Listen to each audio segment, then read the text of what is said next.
People generally see what they look for and hear what they listen for. Today's topic is confirmation bias, also known as you see what you believe. Keep watching to find out more.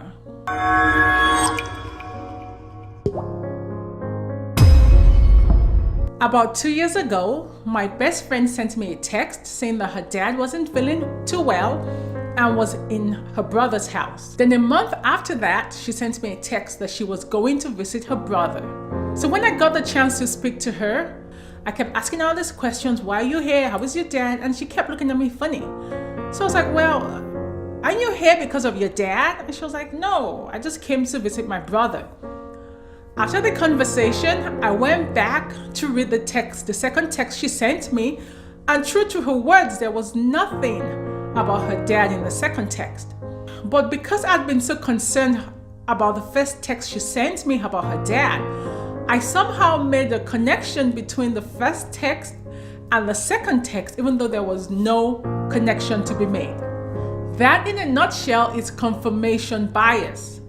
When you see things that are not necessarily there because of what you believe in your mind. And here are 3 things to pay attention to in order to combat confirmation bias. Pay attention to how you remember things. I can choose to be a victim of the world or an adventurer in search of treasure. It's all in the way I view my life. Are you always a victim in the story you tell yourself? It may be time to revisit those stories and look at them again, but this time with an objective eye. Pay attention to how you react to criticism. The reason criticism is important is because that is one thing that generally goes against your confirmation bias. Examine the criticism. Does it have merit? Is there something you can learn from it? If yes, by all means, learn from it. And if no, well, then you can let it go. Pay attention to how you interact with new information. Do you approach new things with curiosity or conviction? Remember, confirmation bias always tries to fool us. There are 2 ways to be fooled.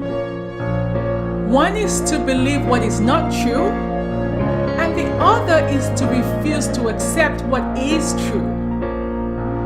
Quick action plan for the week. To avoid confirmation bias as much as you can, remember to pay attention to how you remember things, how you react to criticism, and how you interact with new information. Thank you so much for watching this video. You can find us on Instagram and Twitter at The Action Agent. Till next time, be inspired to action.